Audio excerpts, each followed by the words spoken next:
بسم اللہ الرحمن الرحیم۔ اللہ تعالیٰ نے تمام مسلمانوں کو ایک بہت بڑی نعمت رمضان سے نوازا ہے، جس میں دنیا کے تمام مسلمان فاسٹنگ کرتے ہیں اور اللہ تعالیٰ کی عبادت کرتے ہیں۔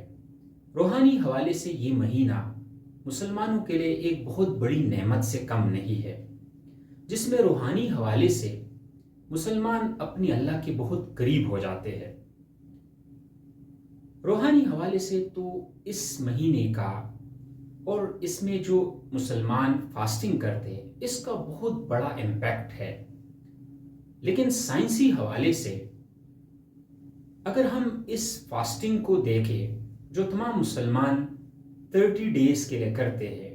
اس کا ہیومن کی فزیالوجی اور اس کی بیہیویئر پہ بھی بہت بڑا امپیکٹ ہے۔ بینگ اے نیورو بایولوجسٹ، میں نے اس کے بارے میں جب تھوڑی سی تحقیق کی اور کچھ پریویس جو سائنٹیفک ریسرچ ہے اس کو میں نے اسٹڈی کیا، تو مجھے بہت ہی انٹرسٹنگ چیزوں کا پتہ چلا کہ جو 30 ڈیز کے لیے تمام مسلمان فاسٹنگ کرتے ہیں، اس کا ہیومن کی فزیالوجی، اس کی نیورو بایولوجی اور سٹریس فزیالوجی پہ بہت بڑا امپیکٹ ہے۔ کیونکہ جب ہم فاسٹنگ کرتے ہیں اس کی وجہ سے کچھ فزیولوجیکل ایسے ہارمونز ریلیز ہوتے ہیں جس کا ہماری تمام فزیالوجی اور ہماری ہیلتھ کے اوپر بہت بڑا امپیکٹ ہے۔ آپ کو شاید معلوم ہو یا آپ کو معلوم نہیں ہے کہ جدید ریسرچ نے یہ بات ثابت کی ہے کہ انسان کا جو سٹومک ہے اس میں ملینز آف نیورون ہوتے ہیں، یعنی کچھ سائنٹسٹ نے تو انسانی سٹومک کو ایک منی برین کا بھی نام دیا ہے۔ جب انسان کا سٹومک کچھ خاص وقت کے لیے ایمٹی رہتا ہے تو there are some physiological changes اکر، اس میں جو نیورونز ہیں ان کے اوپر کچھ سگنلز ٹریگر ہوتے ہیں and they are ultimately linked with the brain۔ اور اس فاسٹنگ کے بعد جب انسان کچھ فوڈ کنزیوم کرتا ہے، جو یہ منی برین ہے they receive some happy signals، اور یہ happy signals جو ہے they transfer to the main brain، اور اس برین کا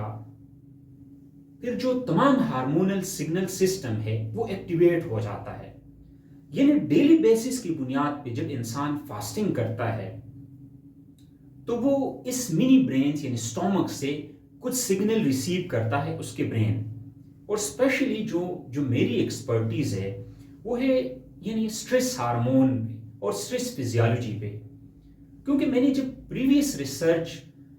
کو اسٹڈی کیا تو مجھے بڑی خوبصورت چیز پتہ چلی کہ فاسٹنگ کی وجہ سے جو آپ کا کارٹیسول لیول ہے، جو آپ کا سٹریس ہارمون ہے، اس کا لیول بہت ریڈیوس ہوتا ہے کمپیریٹیولی عام ڈیز کے بارے میں جب انسان فاسٹنگ نہیں کرتا۔ فاسٹنگ کی وجہ سے آپ کا جو سٹریس ہارمون ہے اس کا لیول ریڈیوس ہوتا ہے۔ یعنی یہ دیکھیں کہ فاسٹنگ جو ہے it's an anti stress agent, یعنی یہ ہیومن کے اندر اسٹریس کو ریڈیوس کرتا ہے، اور کارٹیسول جو ہے اس کا جو لیول ہے اس کا ہیومن کی تمام فزیالوجی، اس کی جو فزیالوجی اور نیورو بایولوجی ہے اور ان کی جو بیہیویئر ہے اس کے اوپر بہت بڑا امپیکٹ ہے۔ تو میں نے جب اس چیز کے بارے میں پڑھا تو مجھے بالکل ایک نیو چیز کا پتہ چلا کہ جب آپ فاسٹنگ کرتے ہیں فار محسوس ٹائم کے لیے تو آپ کے اندر کارٹیسول کا جو لیول ہے وہ ڈیکریز ہو جاتا ہے، جس کی وجہ سے آپ ہیپی رہتے ہیں، اور ڈوپامین کا جو لیول ہے، جو ہیپی ہارمون ہے، اس کا لیول انکریز ہو جاتا ہے۔ تو یہ مسلمانوں کے لیے اور کتنا ایک خوبصورت نعمت ہے کہ کارٹیسول کسی بھی اور وجہ سے کم کرنا بہت مشکل ہوتا ہے، لیکن فاسٹنگ کی وجہ سے